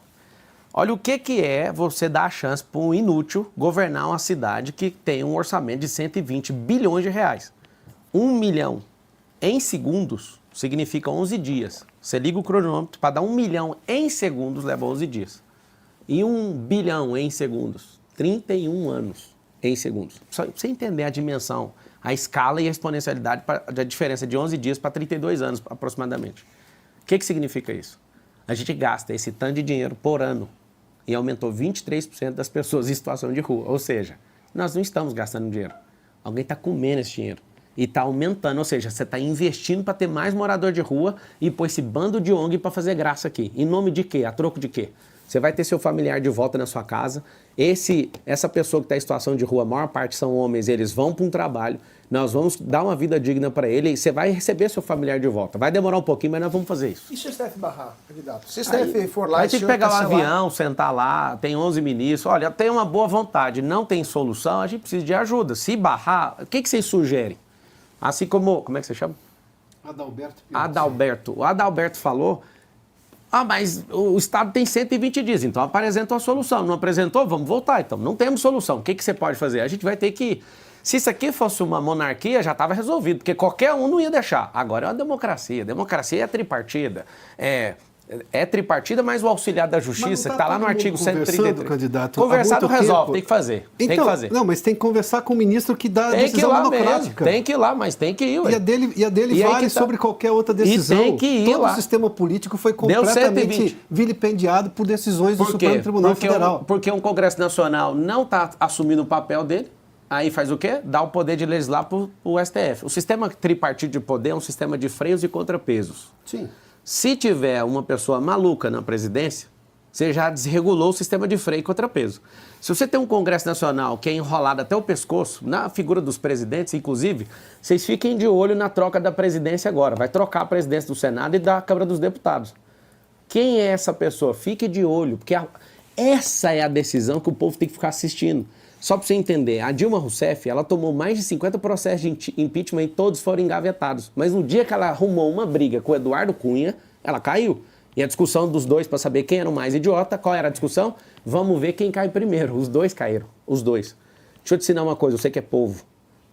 Abra seus olhos na troca de presidência das duas casas legislativas agora. E eu vou valendo o que você quiser. Todo mundo que está cotado para assumir a presidência, tanto do Senado como da Câmara dos Deputados, está enrolado até o pescoço com processos judiciais. O senhor acha que tem algum louco megalomaníaco no Supremo que está se achando acima do Brasil de Então, tudo? como o sistema de freio e contrapeso está fazendo isso, a Corte assumiu uma postura e eu vou repetir. Ela precisa voltar e deixar de ser politizada, que não é uma corte que é política. E tem que abrir mão dessa legislação. A legislação, o poder de legislar é do Congresso Nacional. Tem que levantar caras como o Nicolas, como o Cleitinho, que é lá o senador da República, Para quê? Para pegar isso de volta. Briga enquanto é tempo. Porque o Senado está se curvando e a presidência hoje está se curvando para isso. Mas eles estavam aqui em cima do caminhão, que é a solução que você tem hoje. Ótimo. Só que só tem 1, 2, 3, 4, 5. Nós precisamos, são 513 deputados e 81 senadores. Você não acha que esse era o momento de estar em cima desse caminhão? O caminhão não resolve lá no parlamento. Mas eu tenho que fazer alguma Se tivesse 100 milhões de pessoas na rua... a viagem para, por exemplo, a El Salvador? Não, isso aí eu estou numa campanha política. Eu não tenho que fazer isso. Eu não sei o que você está pegando nisso, só que o detalhe... Não estou pegando a realidade brasileira. Você tem que ir lá para a porta do parlamento agora. Você que está pedindo isso. Não, eu estou te falando. Não, o prefeito... A solução está no parlamento. O prefeito da cidade é da cidade. Não, vamos lá não, já estamos voltando. Presta atenção. Não, deixa eu responder. Seguinte, a pressão aconteceu dia 7. Primeiro? Deixa eu terminar a resposta. Tá bom, então vai lá. Vamos lá. Eu vou lhe dar esse tempo. Vamos lá. Obrigado por você ter me dado esse tempo. Aqui. Nossa, que bom que você me deu tempo. Eu já estava com tempo. Não, mas eu estava fazendo a pergunta. Não, você está atrapalhando a resposta. Aí não vai ter tempo para nada se a gente ficar nessa. Então, deixa eu terminar. Então vamos lá. Você... Não, eu já estou à vontade. É o seguinte, só um pouquinho. Eu tenho hoje um poder que está sobre os outros. O que acontece? Nós precisamos, se é isso que você está querendo fazer, a gente tem que ir lá para o parlamento hoje, agora. Hoje é que dia? Não está agindo. É terça-feira? Hoje é terça? Terça-feira. Então é lá, o expediente dos deputados tem que marcar e pôr pressão lá. Sim. É só isso. Está na mão deles. Quem tem competência para fazer isso não é um jornalista, não é um candidato a prefeito. Você não entendeu isso até agora. É o parlamento. O parlamento está tão fraco que está precisando de um jornalista cobrar um candidato à prefeitura para resolver um problema. Candidato. O parlamento está fraco. O parlamento precisa de força. Para quê? Convoque as pessoas na porta do parlamento. São 513 deputados. E aqui vai um recado.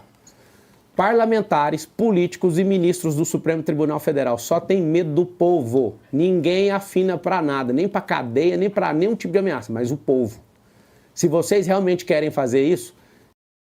Novo Centrum Pó Efervescente. Sua dose extra de energia. Viu só? É sem pegadinhas. Quem compara, vem pro Prezão da Claro. Além da segurança, claro, é saúde e educação. O senhor falou da educação e também disse que pretende zerar a fila dos exames com relação à saúde. Eu queria saber como fazer isso e também outros projetos nessa área. Vamos lá, para zerar isso. Se a gente tivesse numa pandemia, o que a gente ia fazer? A gente ia abrir hospital de campanha. A gente iria pedir o Conselho Regional de Medicina ou Nacional para fazer a liberação da telemedicina, como foi na pandemia. A gente está com quase 500 mil pessoas na fila. E se ela não fizer a cirurgia, ela vai necrosar. Isso para mim é uma pandemia a nível municipal. Tem muita gente, eu estive no Hospital da Criança e do Adolescente, eu vi gente da Venezuela, gente da Bolívia, e a gente pode receber todo mundo, só tem um detalhe. Por que a gente não fechou parceria com outros hospitais? Por que a gente não faz mutirão? Por que a gente não faz hospitais provisórios para zerar isso? Tem o dinheiro, mas falta disposição. Quando eu fiz o compromisso não é igual ao do Boulos, que fala que vai zerar colocando nome bonitinho na popa. Não. É em 18 semanas que nós vamos fazer. Primeiro compromisso meu é salvar a gente. Primeira coisa que nós vamos fazer. Os exames, a gente precisa de liberar o teleatendimento, que foi feito por período de pandemia. Eu vou conseguir isso. Em nome do povo, nós vamos conseguir isso. Nós precisamos de mutirões, eu vou convocar um mutirão e nós vamos pagar com o dinheiro da prefeitura de médicos de fora para resolver e zerar isso. Vou pegar esses mais de 40 mil imóveis, fazer sabe o quê? Casas de apoio. Vamos tirar pelo menos uns 1.000 imóveis para fazer isso. Porque a pessoa acaba de ser operada, ela já, com a dispensa médica, ela pode ir para a casa de apoio e liberar o leito. E tem gente que fica no leito, atrapalhando o próximo a operar. Então tem soluções que são simples, só que tem que ter disposição. Eu evito falar a palavra prometo. Essa eu prometo, em 18 semanas. Só que vai criar um caos maior. Quando eu zerar a fila de exames, conversando com os especialistas, de 447 mil exames, o que vai acontecer? A fila de cirurgia vai quase que dobrar. Aí você fala, mas como é que vai resolver? Já falei. Hospitais provisórios, convênio com outras prefeituras, com hospitais particulares, comprando a sociedade dos hospitais privados, que já foi feito aqui, funcionou e saiu mais barato que o SUS, trazer médico de fora, fazer um regaço. Sim. Só que é o seguinte, se não tiver disposição e coragem, não vai fazer. Eu vou fazer. Caute. Você falou que tem dinheiro, mas na verdade a Prefeitura de São Paulo tem um rombo de 7,5 bi do ano passado. O senhor, inclusive falando em segurança pública, o senhor quer triplicar o efetivo da Guarda Municipal. Hoje a Prefeitura de São Paulo está super inchada de funcionários, tem mais de 100 mil funcionários, ou seja, 1 a cada 5, a cada 6, se o seu programa for implementado, será membro da Guarda Municipal. O senhor vai achar o dinheiro onde? O senhor não acha que... O senhor vai fazer o quê? Vai demitir parte daqueles que já estão no efetivo? Vai inchar ainda mais o número de funcionários municipais? Tem a Previdência também? Sim. Como o senhor pretende? Depois de sentar com o ministro do Bukele, com o ministro Gustavo, o ministro da Justiça, essa câmera aqui? Isso. Depois de sentar com o ministro, eu assumo que vou trocar essa posição. A gente não vai mais triplicar a guarda, vou chamar os que passarem em concurso público, que a gente vai fazer aumentar a operação delegada. Por que nós vamos fazer isso? Por conta de treinamento, armamento, fardamento, isso envolve um custo muito alto e não resolve o problema de imediato. Agora, a Polícia Militar, inclusive vou abrir a operação delegada para a Polícia Civil. Vai fazer o quê? Vai fazer com que a gente tenha a pessoa disponível agora, já treinada, já faz sentido isso, a gente ter imediatamente. Então, depois de voltar e ouvir ali do ministro da Justiça, eu estou trocando isso. Então, essa é uma notícia. O senhor está mudando o seu programa. Claro. Para Ou seja, isso é um governo dinâmico. Porque se você falar que vai fazer igual o Nunes falou que ia fazer 48 quilômetros de corredor e fez 4. Ele não mudou, ele não cumpriu, é diferente.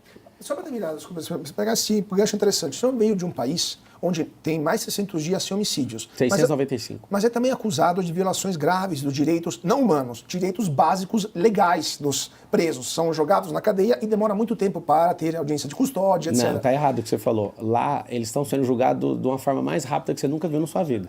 Tem as acusações, sim. Que não sou eu que faço, são entidades internacionais, por sinal.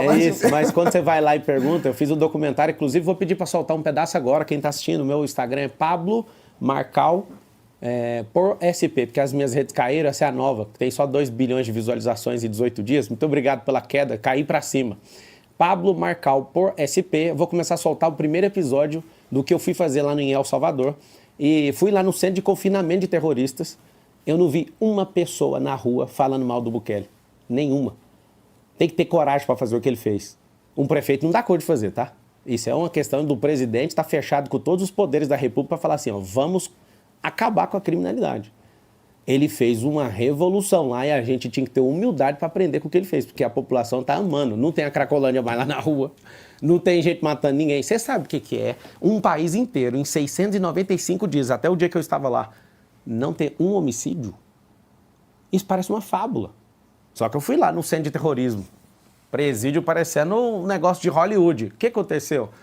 Quando a punição é certa, todo mundo respeita. Sim. Nosso Código Penal, agora é o jurista falando, nosso Código Penal é de 1943, ou 41, 43.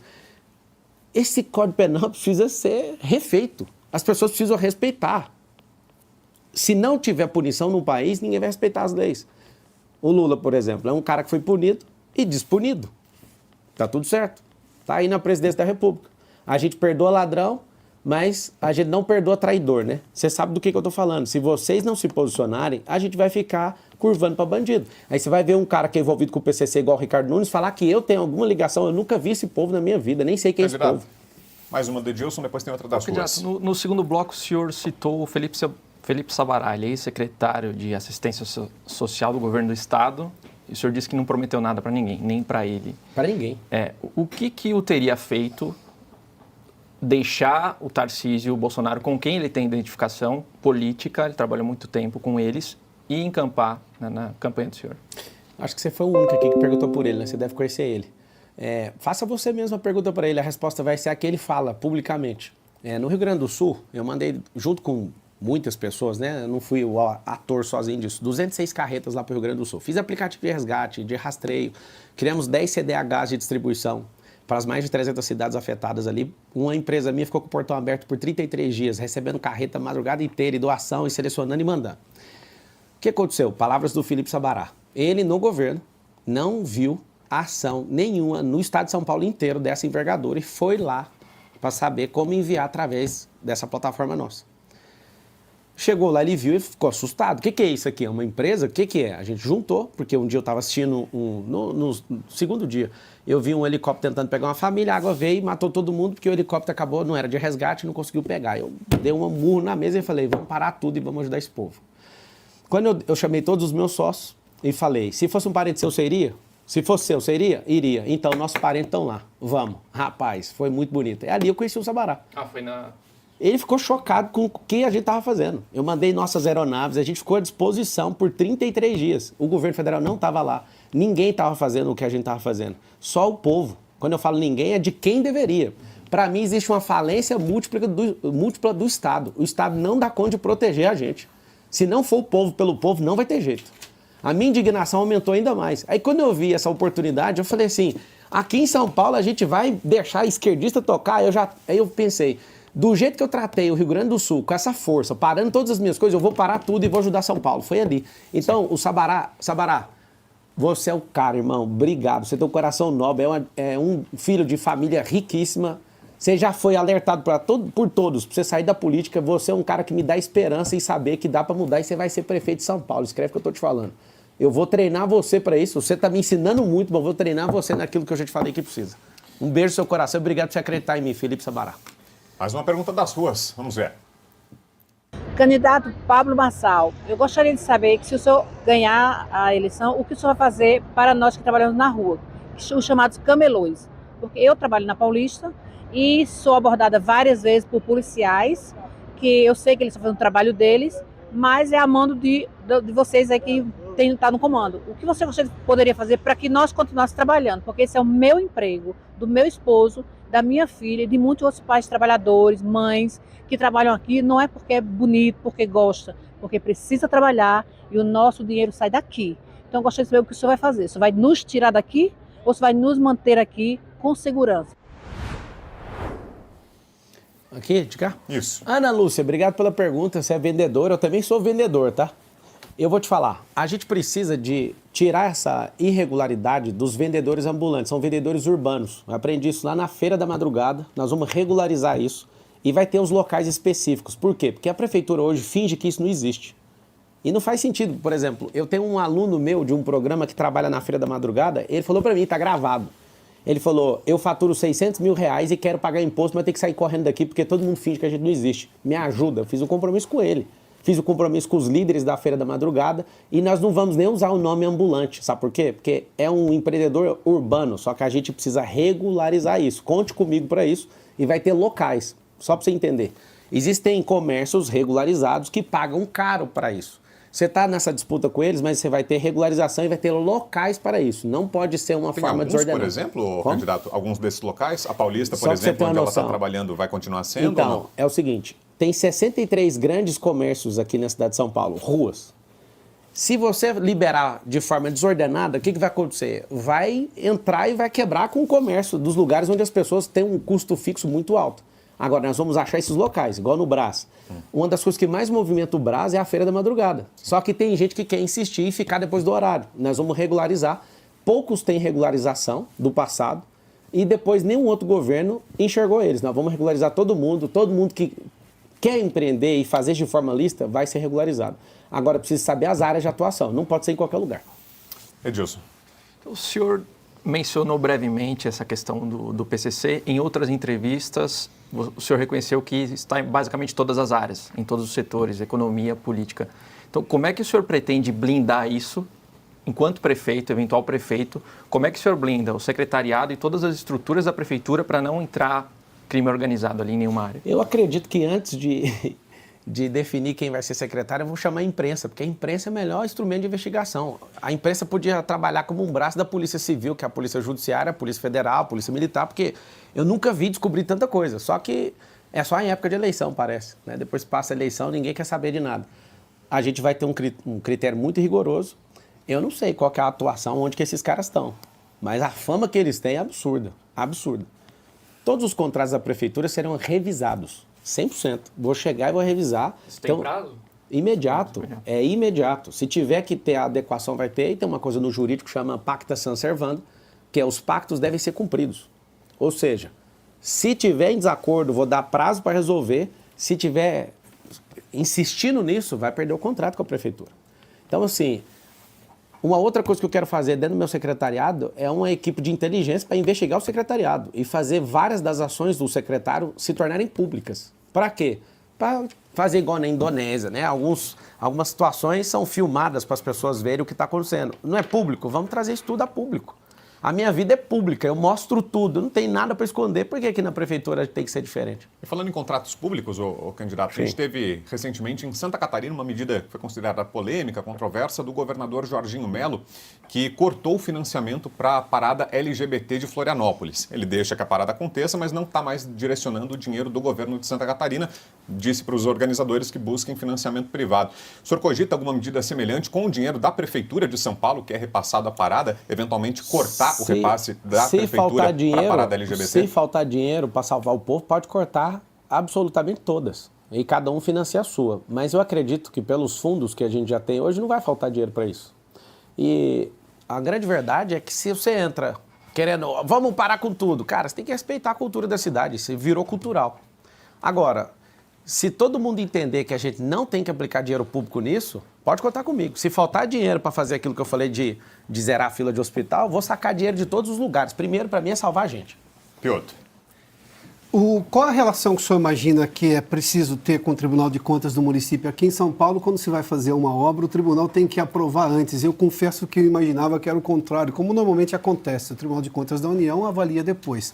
Neste caso, especificamente, boa parte das obras ficou parada porque o Tribunal de Contas do município, são só 2 no Brasil, no Rio de Janeiro e aqui em São Paulo, foi lá e bloqueou até que se comprovasse que a obra seria lícita e tudo mais. Ou seja, o prefeito tem que provar 10 vezes que ele vai fazer a coisa certa, inclusive o Tribunal de Contas do município, embora ele tenha a outorga do cidadão que o elegeu. Como é que o senhor pretende lidar com essa situação? Porque isso me parece uma burocracia. É burocracia e se ela existe, tem que pegar o crivo. Qual que é o crivo que o Tribunal de Contas usa? A gente tem que aprender o crivo e não encher o saco e usar o crivo para aprovar isso o mais rápido possível. Tem que saber o crivo. Eu não posso fazer tudo que eu quero. Se fosse no setor privado, meu Deus, eu ia resolver tudo mais rápido. Eu tenho paciência para isso. Uma coisa que eu aprendi na escola pública, ouvindo todo esse lastrear de comunistas, que em 1920 veio ali na escola de Frankfurt, é que a única coisa de verdade que eu sei que comunista tem de qualidade chama-se paciência. Então, a pessoa que é impaciente na política, ela é jogada para fora. Eu tenho paciência. Como é que vocês estão reprovando? Vamos pegar o histórico, você já trouxe isso? Então vamos lá. Qual que é o histórico de reprovação? Existe um crivo. Eu uso esse crivo e dali para frente eu tenho que usar exatamente aquilo para ganhar celeridade. E, de novo, relacionamento, conversar com isso, trazer gente técnica que entende esse crivo para passar isso o mais rápido possível. Branca. Uma das promessas que está no seu plano de governo é limpar definitivamente o Tietê. Isso é uma coisa que se tenta há décadas e ninguém consegue. Isso. Ninguém quer fazer diferente. Então, e como que o senhor pretende em 4 anos? Não tem como fazer isso em 4 anos. Mas certo? É que está no plano. Se eu fosse o governador, eu terminava em 4 anos. 47% do dinheiro que a Sabesp recebe, quem é o cliente? Cidade de São Paulo. Eu tive com o governador e falei para ele, inclusive reafirmo, nós vamos trocar essas grandes obras, você é tocador de obra pública, eu sou tocador de obra privada, nós vamos dar certinho, Tarcísio. Mas se você não se comprometer em limpar esse Tietê, eu vou abrir uma empresa pública da cidade de São Paulo para fazer isso sem você. Porque não dá mais. Desde a década de 90, a gente gasta bilhões para limpar isso aqui. Aonde está o problema? Saneamento básico. Essa universalização do saneamento básico, se a gente não investir rápido nisso e não usar tecnologia para isso, todos os mananciais vão ficar desaguando aqui. A gente tem um problema no Tietê que é o deságue. Ele não é um rio que corre muito, ele corre devagar. E esse problema de não criar esse saneamento básico, acho que, salvo engano, acho que 40% das pessoas da cidade de São Paulo, na linha de periferia, não tem saneamento básico. Se não trata esse problema, e aqui ponto para o Tarcísio, se não conseguisse colocar a iniciativa privada dentro da Sabesp, não ia ter dinheiro no caixa para fazer isso. Então, pontaço. Eu acredito que agora sai. Agora, o prefeito bem intencionado acelera. O mal intencionado, por exemplo, se um Boulos da vida ganhar, atrapalha tudo. Ele vai querer cancelar na justiça esse negócio da Sabesp. Eu acredito no Tarcísio, nós vamos fazer isso junto pela primeira vez. Agora tem gente interessada nisso aí. Tem contratos infinitos com essas balsas que ficam limpando isso aí. É coisa que pode custar a vida de alguém. Vamos parar por aqui, porque a gente já vai resolver mesmo. Eu, Tarcísio, se Deus quiser, revertendo a inelegibilidade do Bolsonaro, a tríplice coroa em 2026. Bolsonaro, presidente, Tarcísio, governador, Marçal, prefeito de São Paulo. Aí você vai ver isso aqui andar. Você, Cauti. Candidato, eu queria perguntar sobre o trânsito, de novo, a questão dos motoboys, dos entregadores, porque são pessoas que querem prosperar, são pessoas que acham na entrega de produtos um jeito de ganhar mais dinheiro, inclusive de outras profissões, mas ao mesmo tempo eles são muitos, Muitos deles se envolvem em acidentes no trânsito, então eles acabam atrapalhando, de fato, o trânsito, mesmo querendo trabalhar, de fato. Tem uma questão de barulho também, muitos deles têm motos que não são regulares, então tem um problema também, questões urbanas mesmo. E muitas pessoas, muitos bandidos se disfarçam de motoboy para praticar assaltos e ou tráfico de drogas. Como que o senhor pretende regularizar, regulamentar? Já há ações. O senhor pretende intervir na questão dos motoboys em São Paulo, aumentando a regulamentação, reduzindo a regulamentação? O que o senhor acha dessa questão? A questão do assalto, mais de 80% conversando com pessoas da segurança pública é de gente na garupa, né? Tipo, o entregador com gente na garupa. Como a gente vai fazer um anticrime aqui em São Paulo, valendo a partir do dia 1º de janeiro de 2025, inclusive nas pesquisas aí com os motocas, quem está liderando? O Pablo Marçal. Os motocas, estamos juntos. É o seguinte, tem que separar esse grupo que usa essa motocicleta para criminalidade. Como que faz? Usando análise preditiva, usando câmera inteligente, a gente realmente vai fazer um pente fino nisso. É porque a pessoa tem moto. Não, é o comportamento. O cara trabalha fazendo entrega. Mas peraí, depois das 18 horas você está fazendo entrega com um parceiro atrás? O Rappi contratou vocês dois? O Uber contratou dois? Não. Então a gente vai ter um pente fino nisso. E se a gente... Pente fino como seria com a GCM, abordagens? A operação delegada, que a gente vai estender para civil, que eu deixei claro aqui, com captura da placa, porque você já sabe, né? Se a maioria das pessoas que querem cometer um crime, o que ela faz? Ela rouba uma moto para depois fazer isso. Então, a gente vai fechar um cerco, vai ser um anticrime que vai acontecer aqui em São Paulo. Você vai ficar assustado com o que o xerife vai fazer. Inclusive, o Boulos não vai poder nem andar aqui, senão vai ser preso. Falando em problemas com a justiça, candidato, o senhor teme que a sua candidatura ainda seja barrada? Agora, faltando menos de um mês para a eleição, ainda há ações dos adversários tentando impugnar a candidatura do senhor. O senhor tem esse receio ou não? Está tranquilo de que até o dia 6 de outubro o senhor continuará candidato? O único temor que eu tenho não é de ninguém a não ser Deus. Estou em paz todo dia. Sobre os adversários tentarem entrar com ações todo o tempo, quem tenta não consegue. Agora... Os meus advogados têm falado que nunca numa campanha alguém foi interpelado judicialmente igual eu. Por que esse desespero? Por que tomar minhas redes sociais? Tá aqui, ó. Não sei se dá para ver. Tem 400 mil pessoas assistindo isso aqui. Até mais, hein? Acho que 450. Não sei se dá para ver aqui, ó. Uma conta de 18 dias com 2 bi. Não sei se dá para dar um foco aí, ó. Com 2 bilhões de visualizações. Tentaram me derrubar, eu caí para cima. 2 bi, eu nunca vi isso aqui na minha vida inteira. O senhor está sofrendo também muitas direito de resposta em suas redes sociais. Já várias vezes eu vi o Boulos aparecendo na sua... Invasor, vai invadir o Instagram. No caso, ele recebeu uma ordem judicial. Mas é invasor. Como o senhor explica isso? Porque assim, foram várias decisões contrárias ao senhor. Mas não tem problema nenhum. Pode invadir aí, já que você não tem audiência, eu te dou um pouquinho de audiência. Comedor de açúcar. Dá tempo de uma última das ruas, Ana, ou já passo para o candidato fazer as considerações finais? A gente está com o tempo quase esgotado, dá tempo sim. Vamos lá, vamos ver e daí a gente encerra. Pablo Marçal, eu gostaria de saber, o senhor sendo eleito, o que o senhor faria pela nossa tão sofrida classe de taxistas de São Paulo. José. Senhor José, taxista, seguinte, não vai pagar multa andando no corredor vazio, você vai ter isso filme para vocês não ficarem pegando um câncer de pele aí, tá bom? É o seguinte, e nós vamos pegar esse aplicativo que não funciona e fazer um aplicativo de verdade. Para quê? Para todo mundo usar e vocês ganharem. A última coisa que eu vou fazer para vocês, vou lutar até o fim para todos vocês poderem ter aquela rendinha com aquela propaganda em cima do carro de vocês. Conta comigo nos táxis, onde você entrar aí ó, na cidade de São Paulo. É Marçal, eu preciso da ajuda de vocês, que é vocês que viram voto, hein? Um beijo para vocês e tamo junto. E vamos meter isso filme nesses carros, tudo, eu vou ajudar vocês a pôr nesse negócio. Candidato, nosso tempo está quase esgotado, temos mais um minuto que eu vou repassar ao senhor para suas considerações finais e desde já agradeço pela presença, pela aceitação do convite, por ter estado aqui com a gente e o tempo é seu. Um minuto. Cidade de São Paulo é o seguinte, a gente tem a oportunidade de dar um salto para o futuro, todos vocês estão assistindo, inclusive os que não gostam de mim, você não precisa gostar de mim, você precisa só me dar uma chance, eu mereço uma chance, vou te falar por quê. Porque da onde eu saí para onde eu cheguei é muito mais difícil do que fazer tudo que eu estou falando na cidade de São Paulo. Quero agradecer a Oeste, né, pela nobreza na entrevista. Eu não afino para pergunta a ninguém, eu não tenho conchavo com ninguém. E eu quero te falar uma coisa. Hoje você viu mais propostas do que qualquer outro lugar. Quero dar os parabéns para vocês. Eu gosto de baixaria também, porque eu já fui pobre gosto de baixaria. Eu estou em qualquer jogo que você quiser. Só que a grande verdade é, existe o dia da vingança no dia 6 de outubro. Vocês têm a chance de ter uma pessoa que é esforçada, alguém que é verdadeiro, alguém que não arrega, alguém que não nega o que fez. Eu sou uma pessoa que você não vai me ver errando 2 vezes na mesma coisa. Então eu quero pedir seu voto no 28. Você que é fora de São Paulo, você pode ajudar pedindo voto aqui. Vocês podem vir nos últimos dias também, vamos fazer uma invasão aqui na cidade de São Paulo, sabe de quê? De gente do bem, para entrar na cabeça de stand comunista e tirar essa mentira dessa esperança que nunca vai vir. Você não vai morar em casa de lata, você não vai ficar em... Aí, faz o M! Obrigado pela presença mais uma vez, pela entrevista. Boa tarde. Tamo junto. Chegamos ao fim dessa, que foi a primeira, tá, gente? Só a primeira entrevista da série de sabatinas da Oeste com os candidatos à Prefeitura de São Paulo. Hoje tivemos a presença de Pablo Marçal, do PRTB, e agradeço também aos parceiros que estarão comigo ao longo de toda a semana. Pela ordem aqui, Branca Nunes, diretora de redação da Revista Oeste, Adalberto Piotto, comentarista do Oeste Sem Filtro, Edilson Salgueiro, editor do site da Revista Oeste, e Carlo Cauti, economista e repórter especial da Revista Oeste. Candidato, obrigado mais uma vez pela presença. Amanhã continuem a nossa série de entrevistas com Marina Helena.